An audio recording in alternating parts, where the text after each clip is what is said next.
Salut à tous, alors je reviens encore une fois avec une nouvelle vidéo. Là on va parler précisément du BTC avant tout, ok? Là on va parler du Bitcoin.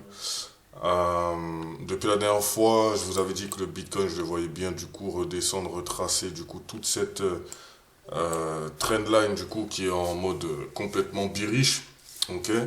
Là pour l'instant on a fait à peu près 50% du boulot. Le cours qui est en train de travailler aujourd'hui, faut savoir que je vous le dis, je reste en 4 heures comme d'habitude, mais je vais me remettre en 30 minutes pardon, pour que vous puissiez bien voir. Là de base j'avais pris deux positions, donc le TP1 on l'a pris à 3000 points au lieu de 4000 ou 5000. Et ensuite il y avait un autre objectif du coup qui lui s'avère aller jusqu'à 15 000 points, donc jusqu'au 76 et quelques. En fait, ce qui se passe, c'est que même en M30, on reste toujours en dessous de la moyenne mobile 200, même si certains indicateurs, euh, certains oscillateurs, pardon, nous confirment qu'on peut potentiellement revenir sur une tendance haussière. Là, en tout cas, actuellement, ce que je vois, c'est que même en M30, on reste toujours en dessous de la moyenne mobile 200. Et moi, vous savez très bien que par rapport à ma stratégie, je respecte énormément cette moyenne mobile-là. On joue beaucoup entre la 20 et 50, mais voilà, on est toujours éjecté en bearish par la moyenne mobile 200. Si on repasse en 4 heures, donc forcément, on repasse en 4 heures, on est fortement en dessous. Pareil pour les oscillateurs, etc. Là, on a un double bottom ici, d'accord, donc qui joue très bien sur la zone que j'avais prédéfinie bien avant ça. Maintenant, est-ce que on n'aura pas un jeu entre les 92 et les 100 qui vont peut-être essayer d'aller chercher les SL des vendeurs qui sont actuellement vendeurs pour ensuite vendre à partir de ce niveau-là quand la moyenne mobile de 200 redescendra, ou peut-être est-ce qu'il n'y aura pas concrètement un retournement, parce qu'il faut savoir que comme je vous disais, la hausse qui s'est produite ici c'est uniquement par rapport aux résultats de Nvidia. D'ailleurs Nvidia a refait pump les marchés.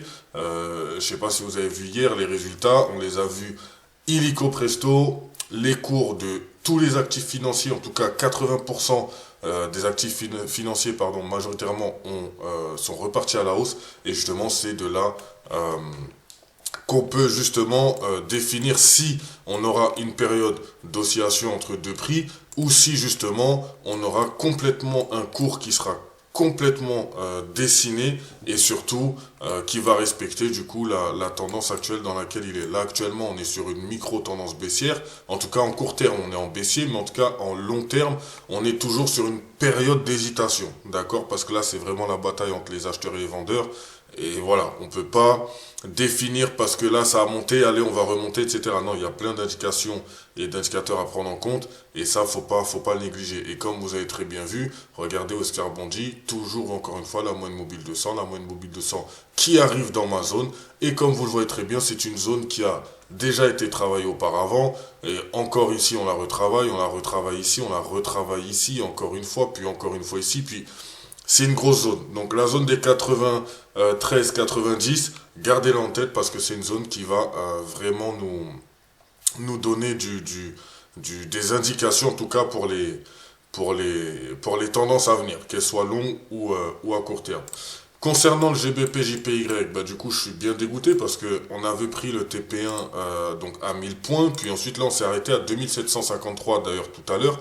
Et là depuis la publication des événements économiques, d'accord, donc des résultats économiques du mois de septembre qui n'ont pas été publiés, donc qui ont été publiés aujourd'hui, avec des chiffres favorables aux devises hors US, d'accord, hors USD.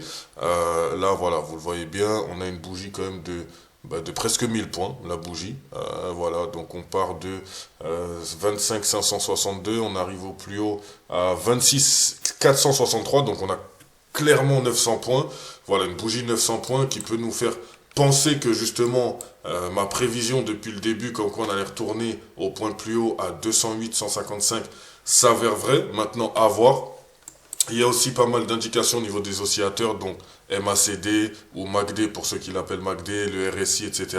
Ou même les Kinashi ou d'autres oscillateurs. On a cette indication qui nous fait comprendre que, en tout cas, on partira clairement sur une tendance haussière. Maintenant, si je dois calculer le cours tel qu'il est, d'accord, moi j'avais calculé par rapport à ça. Maintenant, ce que je vais faire, c'est que, regardez, je vais prendre en fait vraiment toute la ligne D'accord? Donc quand je dis toute la ligne, c'est je vais tracer une trendline verticale. Ok?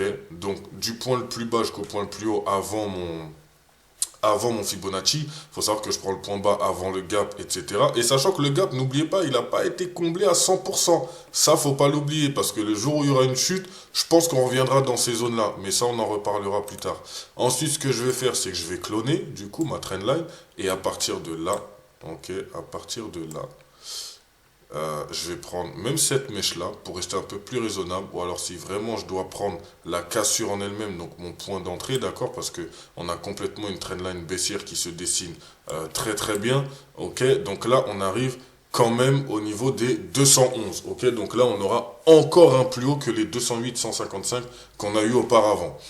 Maintenant, à voir si ça respecte le cours, à voir si les résultats économiques et en tout cas la force des acheteurs et même des investisseurs ou des institutions fait grimper le prix du GBP au-dessus du JPY. Faut voir aussi les corrélations qu'il y a par rapport au dollar, au NZD, etc. Et de là, justement, on pourra voir si la position, justement, que de base était, je crois, jusqu'à 207 500, si elle aurait tenu. En tout cas, là, on n'est pas encore aux 50%. Si je dis pas de bêtises, tac, tac. Donc là, ok. Non, on n'est pas encore aux 50%, parce que les 50%, c'est au niveau de la flèche. Donc quand on sera au niveau des 50%, c'est là qu'on pourra justement se poser la question, est-ce qu'il y aura un retournement de tendance ou non? D'accord? Et quand vous regardez, la flèche, elle tombe presque au niveau de ici, là, une barre horizontale que j'avais tracée d'ailleurs auparavant. Donc voilà, à voir si ça va rebondir dessus, à voir si ça va la casser, à voir ce que ça va faire. En tout cas, pour l'instant, en 4 heures, on reste acheteur. C'est très bon signe, on est à plus de 0,55% aujourd'hui sur le GBP, JPY et c'est juste excellent. Concernant le Nasdaq, j'avais pas refait d'analyse depuis, tout ça pourquoi? Parce que je savais qu'on serait toujours en tendance baissière sur du court terme, etc. Là maintenant, quand je repasse en 4 heures, je me dis bon, on est complètement passé en dessous de la moyenne mobile 200, on fait un pullback baissier dessus, on rebondit sur la zone que j'avais tracée au préalable, et là on repart au-dessus de la moyenne mobile 200. Donc j'attends quelques confirmations, et d'ailleurs, je vais le faire avec vous directement, ok, je vais le faire avec vous directement. Regardez, je vais supprimer mes Fibo, mes anciens Fibo, il n'y a pas de problème. Je vais retourner en weekly parce que je sais que j'ai un ultra, un Fibo, il est ultra ici. Voilà, mais bon, ça, on part de quelque chose de... C'est même plus du swing, hein, c'est du swing x12. Voilà, et regardez, en plus, voilà. Regardez, j'avais tracé ça en weekly, ça date de quand? De avril 2025. Et regardez-moi ça. Comme par hasard, on est arrivé à ces niveaux-là. Maintenant, est-ce qu'on va les atteindre, les 26 425, parce qu'il nous reste quand même 1300 points à aller chercher à la hausse. Et c'est largement faisable, sachant que là, on est en weekly. Si je passe en daily, oui, c'est largement faisable. Honnêtement, c'est vraiment largement faisable. Et justement, si on arrive à ce point final-là, d'accord, c'est que là...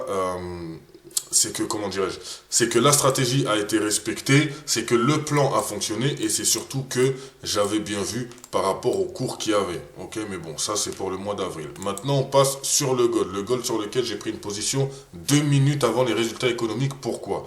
En fait, j'ai pris la position pour les résultats économiques tout simplement parce que une fois que les données sortent, forcément, ça va mettre une grosse volée à la monnaie en question, donc au dollar. Donc si le dollar forcément prend un coup, le gold va prendre en valeur. Et comme vous avez pu le voir, là je suis en 30 minutes, regardez bien, mon TP il est à 98 et on est monté quand même jusqu'à 95. Allez, je dirais combien? Exactement 96,23. Ok?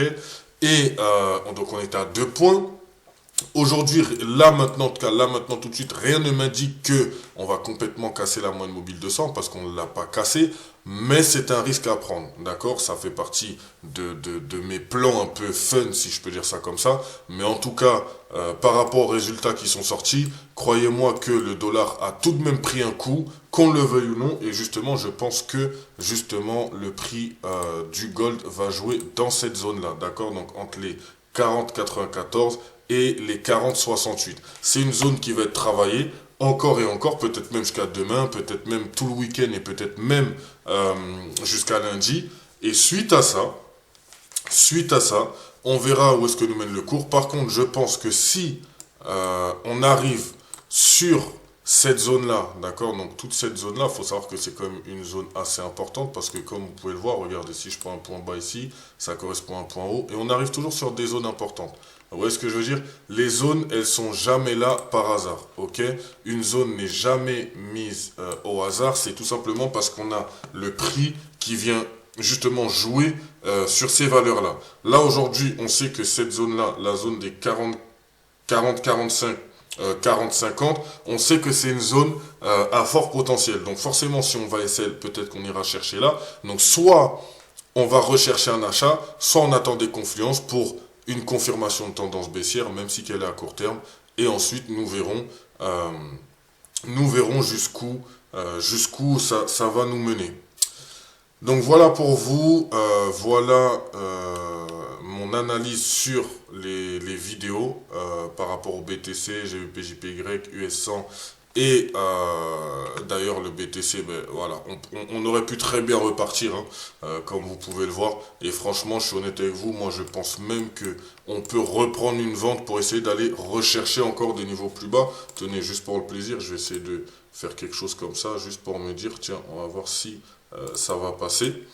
Ok, en tout cas voilà, sachez que les niveaux sont là, tout est travaillé, tout est nickel. Maintenant, même pour le gold, à voir si on va SL ou non, qui est un SL qui est quand même à 40-60, mais sachez que ça peut aller très très vite.